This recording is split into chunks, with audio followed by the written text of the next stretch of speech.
రాజీవ్ గారు చెప్పండి, ఈనాడు వారు రాస్తున్నటువంటి ఈ తప్పుడు వార్తలను మీరు ఎలా ఎదుర్కోగలుగుతారు? ఏమిటి ఈ రోజు అప్పులనో లేకపోతే ఇండస్ట్రీస్ రాలేదనో ఇంకోటనో అట్లాగే అంబేద్కర్ విగ్రహం మీద పడి ఆడటం. నిన్న మీరంతా కూడా ఈనాడు ఆంధ్రజ్యోతి పత్రికల్ని దగ్ధం కూడా చేశారు. అయినప్పటికీ కూడా వాళ్ళు ఏమాత్రం సిగ్గుపడకుండా ఏమాత్రం విలువలు పాటించకుండా ఇంత అరాచకంగా మారారు. దీన్ని ఎట్లా ఎదుర్కొంటారు సార్? తెలుగుదేశం పార్టీ ఆ రెండు పత్రికలని ఒక కరపత్రికలుగా చేసుకుని జర్నలిజం అనే వ్యవస్థను కూడా బ్రోకరిజంగా మార్చేస్తూ ఆంధ్రాలో అయితే ఒకలాగా తెలంగాణలో అయితే ఒకలాగా వ్యవహరించడం ఇంకెంతకన్నా నీచం ఇంకోటి ఉండదని ప్రజలైతే అనుకుంటున్నారు.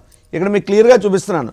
ఇక్కడ తెలంగాణలో పెట్టినటువంటి విగ్రహానికి ఆంధ్రప్రదేశ్లో పెట్టినటువంటి విగ్రహానికి వాళ్ళు ఇచ్చిన టైటిల్ ఏంటంటే తెలంగాణలో జాతి గర్వించేలా జగమంతా కనిపించేలా, జాతి గర్వించేలా జగమంతా కనిపించేలా. ఇది తెలంగాణలో కేసీఆర్ గారు విగ్రహం పెడితే రాసినటువంటి ఆర్టికల్.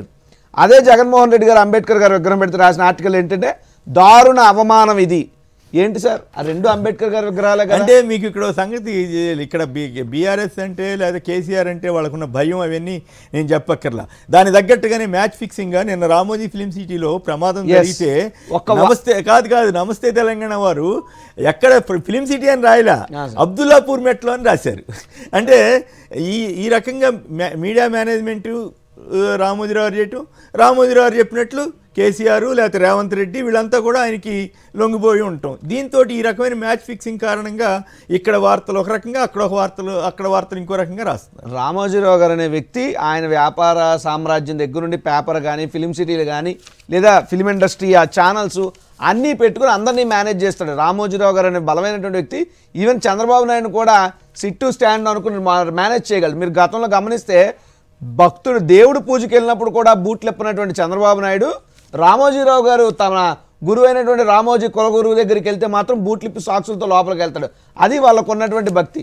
సో చంద్రబాబు నాయుడిని ఏదో రకంగా మళ్ళీ అధికారంలోకి తీసుకురావాలంటే చంద్రబాబు చెప్పే మాటలు ఆంధ్రప్రదేశ్ రాష్ట్రంలో నమ్మే పరిస్థితి లేదు.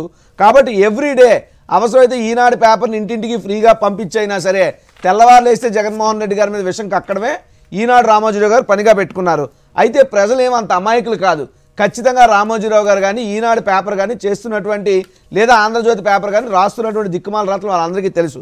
మేము ఒకటే అడుగుతున్నాను సార్, వాలంటీర్లు వ్యవస్థమే పడుతున్నారు అంటే జగన్మోహన్ రెడ్డి గారు పరిశ్రమల మీద వాళ్ళ చెడరాశారు. అదేనండి, ఇప్పుడు అప్పులు పరిశ్రమలు అన్నారు కాబట్టి నేను ఒకే ఒక్క మాట చెప్తాను. తలసరి ఆదాయం వరకు వెళ్దాం సార్. ఫస్ట్ 2018-19లో ఆంధ్రప్రదేశ్ రాష్ట్రం తలసరి ఆదాయాల్లో భారతదేశంలో 17వ స్థానంలో ఉంది. వేరే 2022-23లో తలసరి ఆదాయం స్థాయిలో ఆంధ్రప్రదేశ్ రాష్ట్రం దాదాపు 9వ స్థానానికి వచ్చింది. అంటే 17వ స్థానం నుండి 9వ స్థానానికి వస్తే పెరిగినట్ట తగ్గినట్ట? మినిమం కామన్ సెన్స్ ఉన్నాడు ఎవరికైనా కనీసం అర్థం అవుద్ది. అదేవిధంగా మీరు చూస్తే జిఎస్డిపి అంటే ఈ వృద్ధి రేట్ ఏదైతే ఉందో 2018-19కి ఆంధ్రప్రదేశ్ రాష్ట్ర స్థానం 22. అంటే చంద్రబాబు నాయుడు గొప్పగా పాలించారని చెప్తున్నాడు కదా, అప్పుడు భారతదేశంలో ఆంధ్రప్రదేశ్ ర్యాంక్ 22. జగన్మోహన్ రెడ్డి గారు ఉన్నప్పుడు ర్యాంక్ ఎంతో తెలుసా? Number 1 in India. సో ఎవరు అద్భుతంగా పాలించారు అంటే ఇవన్నీ కూడా రాజీవ్ గాంధీ చెప్తున్న నిజాలు కాదు, కేంద్ర ప్రభుత్వం ఇస్తున్నటువంటి గణాంకాలు. ఆర్టీఐ పెట్టి ఎవరైనా తీయగలుగుతారు. ఇంకో విషయం ఏంటంటే అప్పుల మీద తెల్లవారులేస్తే అప్పులు అంటారు. చంద్రబాబు నాయుడు యొక్క పరిపాలనలో ఆయన దిగిపోయేటప్పుడు ఇదే ఈనాడు ఆంధ్రజ్యోతి పేపర్లో మీరు కావాలంటే ఆర్టికల్ చూడండి, 100 కోట్లు మాత్రమే బడ్జెట్ మిగిల్చి చంద్రబాబు నాయుడు ఈ రాష్ట్రం ముఖ్యమంత్రిగా దిగిపోయాడు. మరి ఈరోజు 2.5 లక్షల కోట్ల పైన డీబీటీ నాన్ డీబీటీ మేము ఇవ్వగలిగామంటే ఎలా ఇవ్వగలిగాం? సంపద సృష్టించకుండానే ఇవ్వగలిగాం కదా. అప్పులు చంద్రబాబు నాయుడు కంటే చాలా తక్కువ ఆంధ్రప్రదేశ్ రాష్ట్రంలో జగన్మోహన్ రెడ్డి గారు చేశారు. ఈ విషయం స్వయంగా నిర్మలా సీతారామన్ గారే ప్రకటించారు.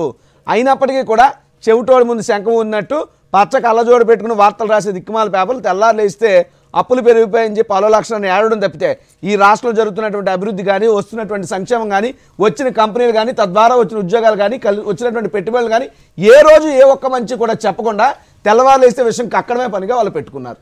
రైట్. ఇక అంటే పరిశ్రమలకు సంబంధించి కొత్త పరిశ్రమలు రాలేదని ఇంకొక పత్రిక సొల్లు వార్త రాసింది. నేను చెప్తాను. ఇప్పుడు విశాఖపట్నంలో యోకోహామా టైర్స్ విశాఖపట్నంలో జగన్మోహన్ రెడ్డి గారే శంకుస్థాపన చేశారు, జగన్మోహన్ రెడ్డి గారే ప్రారంభించారు. రెండో ఫేజ్ కూడా జగన్మోహన్ రెడ్డి గారే ప్రారంభించారు. ఇదే భారతదేశం మొత్తం కూడా 16 రాష్ట్రాలు బల్క్ డ్రగ్ పార్క్ కోసం పోటీ పడితే ఈవెన్ కేటీఆర్ గారు కూడా అన్నారు మేము ఎంతో కష్టపడినా మాకు ఇవ్వలేదు బల్క్ డ్రగ్ పార్క్ కేంద్రాన్ని. మరి ఎవరు సాధించారు? జగన్మోహన్ రెడ్డి గారు సాధించారు. ఏ రోజైనా భారతదేశంలో కానీ ఆంధ్రప్రదేశ్ రాష్ట్రంలో మరీ ముఖ్యంగా చంద్రబాబు నాయుడు ప్రభుత్వంలో హయాంలో ఒక్క పోర్టు కట్టాడండి. ఈరోజు 4 పోర్టులు sir. Visakhapatnam is a port city అంటారు. పోర్టు వల్ల విశాఖపట్నం ఇంత బాగా డెవలప్ అయింది. అలాంటిది మా శ్రీకాకుళానికి మూలాపేట పోర్టు ఇచ్చాడు Jaganmohan Reddy garu, Ramayapatnam port, Nellore port, Kakinada SEZ port, 4 పోర్టులు, 9 ఫిషింగ్ హార్బర్లు, 10 ఫిష్ ల్యాండింగ్ సెంటర్లు. ఇవి కాకుండా విశాఖపట్నంకి వచ్చినటువంటి ఇన్ఫోసిస్ కంపెనీలు కానీ, వచ్చినటువంటి ఐటీసీల ఫార్మాస్యూటికల్ ఇండస్ట్రీస్ కానీ, సెంచరీ అదే ఆ సెంచరీ ప్లైవుడ్ ఎప్పుడు వచ్చింది ఇందాక మీరు అన్నారు. జగన్మోహన్ రెడ్డి గారు సదస్సులు పెడితే ఏమీ పెట్టుబడులు రాలేదని వీళ్ళు రాశారని. మరి ఆ సెంచరీ ప్లైవుడ్ యొక్క ఒప్పందం ఇందులోనే జరిగింది, ఏది పెట్టుబడుల సదస్సులోనే. కాబట్టి పెట్టుబడుల సదస్సు అయిన తర్వాత వాటిని ఏ విధంగా గ్రౌండ్ చేయాలో ఆ విధంగా జగన్మోహన్ రెడ్డి గారు తీసుకొస్తున్నారు. ఇందులో నో డౌట్, కేవలం విషపు రాతలు తప్పితే వాస్తవ మాటలు కాదవి.